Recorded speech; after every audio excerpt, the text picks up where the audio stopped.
నారాయణం నమస్కృత్య నరం చైవ నరోత్తమం దేవీం సరస్వతీం వ్యాసం తతో జయముదీరయేత్.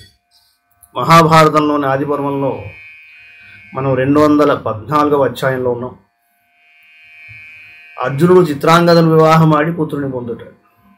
వైశంపాయన ఉవాచ కథయిత్వా చ తత్సర్వం బ్రాహ్మణేభ్యశ్చ భారత ప్రజయౌ హిమవత్ పార్శ్వం తతో వజ్రధరాత్మజః. జరిగిన వృత్తాంతమంతా బ్రాహ్మణులకు నివేదించి ఇంద్రకుమారుడైన అర్జునుడు హిమాలయం దిశగా బయలుదేరాడు. అగస్త్యవటమాసాద్య వశిష్ఠస్య చ పర్వతం భృగుతుంగే చ కౌంతేయ కృతవాన్ శౌచమాత్మనః. అగస్త్యవటం, వశిష్ఠ పర్వతం, భృగుతుంగం మొదలైన ప్రదేశాల్లో అర్జునుడు శౌచస్నానాది కర్మలు ఆచరించాడు.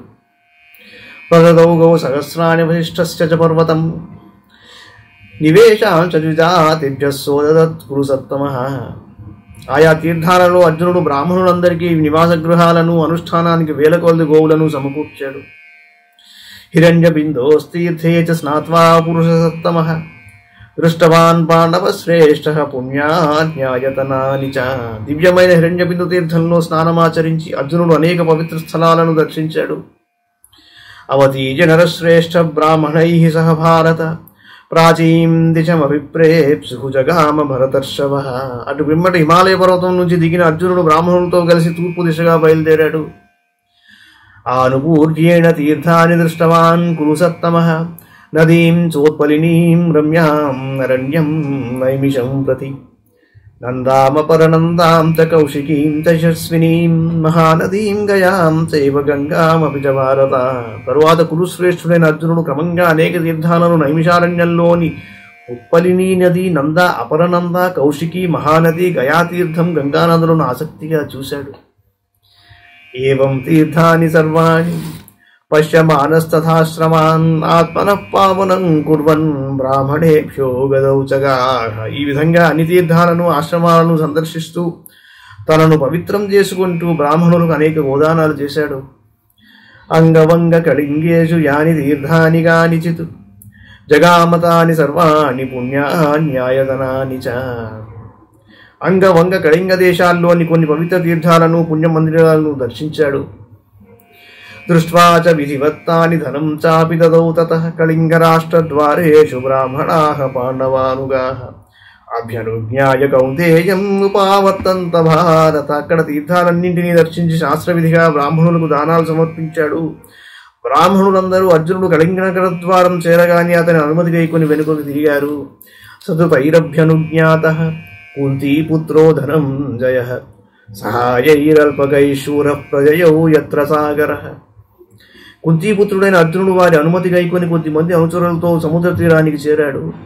స కళింగానతిక్రమ్య దేశాదాయతనాని చ హర్మ్యాని రమణీయాని ప్రేక్షమాణో యయౌ ప్రభుః. కళింగ దేశాన్ని దాటి శక్తిశాలి అయిన అర్జునుడు అనేక దేశాన్ని, మందిరాలను, మేడలను చూస్తూ ముందుకు సాగాడు. మహేంద్ర పర్వతం దృష్ట్వా తాపసైరుపశోభితం సముద్ర తీరేణ శనైః మణిపూరం జగామః. ఈ ప్రకారంగా తాపసులచే ప్రకాశించే మహేంద్ర పర్వతాన్ని చూసి సముద్ర తీర్థయాత్ర చేస్తూ మెల్లగా మణిపురం చేరాడు. తత్ర సర్వాణి తీర్థాని పుణ్యాన్యాతనాని చ అభిగమ్య మహాబాహు అభ్యగచ్చన్ మహీపతిం. అక్కడ అన్ని తీర్థాలను, పవిత్ర ప్రదేశాలను దర్శించి గొప్ప బాహు సంపద గల అర్జునుడు మణిపుర రాజు దర్శనం కోసం వెళ్ళట. మణిపూరేశ్వరం రాజం ధర్మజ్ఞం చిత్రవాహనం తస్య చిత్రాంగదారా మధుహిత చారు దర్శన. మణిపుర నగర రాజు చిత్రవాహనుడు ధర్మవేత్త. అతని కుమార్తె సౌందర్యరాశి చిత్రాంగద. తాం దదర్శపురే తస్మిన్ విచరంతీం యదృచ్ఛయా దృష్ట్వా చ తాం వరారోహాం చకమే చైత్రవాహినీం. స్వేచ్ఛగా పురంలో తిరిగే చిత్రాంగదను చూసి ఆమె అందాన్ని చూసి మనస్సులో ఆమె చేపట్టాలని ముచ్చటపడ్డాడు. అభిగమ్య చ రాజాతం అవదత్ స్వం ప్రయోజనం దేహి మే ఖల్విమాం రాజన్ క్షత్రియాయ మహాత్మని. చిత్రవాహనుని చేరి తన కోరికను అతనికి వెల్లడించాడు. మహారాజా, నేను ఉత్తమ క్షత్రియుణ్ణి, నాకు మీ కుమార్తెను దానం చేయండి అన్నాడు.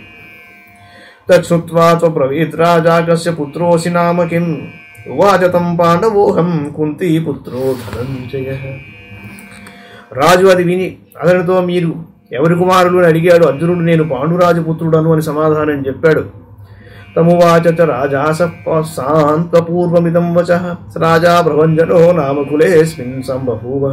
ఆ రాజు అర్జునుడితో మృదువుగా అన్నాడు, మా వంశాన ప్రభంజనుడు అనే సమర్థుడైన రాజు ఉద్భవించాడయ్యా.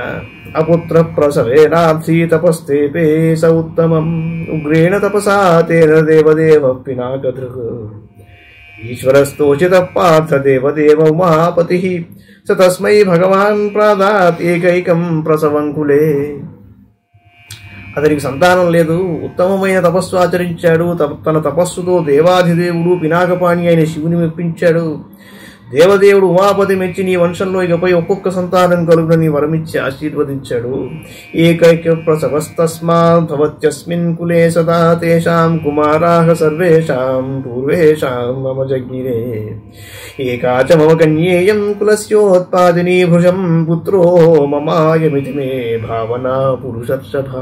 అటుపైన మా వంశంలో ఒక్కొక్క సంతానమే కలిగింది. నా పూర్వులందరికీ పుత్ర సంతానం కలిగింది, నాకు మాత్రం ఒకే ఒక కులబద్ధకురాలైన పుత్రిక కలిగింది. పురుషశ్రేష్ఠ, నా దృష్టిలో ఈమె నాకు పుత్రునితో సమానము. పుత్రికా హేతు విధినా సంగీతా భరతర్షభ తస్మాదేక సుతో యోస్యాం జాయతే భారతత్వయా ఏతక్షుల్కం భవత్వస్యాః కులకృజ్జాయతామిహ ఏతేన సమయేనేవాం ప్రతిగృహ్ణీష్వ పాండవ. ఈ కుమార్తె కారణంగా పుట్టిన కుమారుడు నాకు కూడా మొదటి కుమారుడు కాగలడు దౌహిత్రుడు. నీ వలన ఈమెకు కలిగిన కుమారుడు మా కుల పరంపరను వృద్ధి చేస్తాడు. ఈమె వివాహంలో నాకు నీవిచ్చే శుల్కం ఇదే అవుతుంది భారత. ఈ నియమానుసారం ఈమెను పరిగ్రహించు అన్నాడు. సతసేతి ప్రతిజ్ఞాయతాం కన్యాం ప్రతిగృహ్య చ ఉవాస నగరే తస్మిన్ తిస్రః కుంతీ సుతః సమాః. అర్జునుడు అలాగే అని చెప్పి ఆ కన్యకను గ్రహించాడు. 3 సంవత్సరాలు ఆమెతో అక్కడ నివసించాడు. తస్యాం సుతే సముత్పన్నే పరిష్పజ్య వరాంగనాం ఆమంత్య నృపతిం తం తు జగామ పరివర్తితుం. ఆమెకు పుత్రోదయం కాగానే ఆ సుందరిని విడిచి చిత్రవాహనుని అనుమతి గైకొని అర్జునుడు మళ్ళీ యాత్రలకు బయలుదేరాడు. ఇది శ్రీ మహాభారతే ఆదిపర్వణి అర్జున వనవాస పర్వణి చిత్రాంగదా సంగమే 14,200తమోధ్యాయః. మంగళం భగవాన్ విష్ణుః మంగళం గరుడధ్వజః మంగళం పుండరీకాక్షో మంగళాయ తనో హరి. సర్వం శ్రీకృష్ణార్పణమస్తు.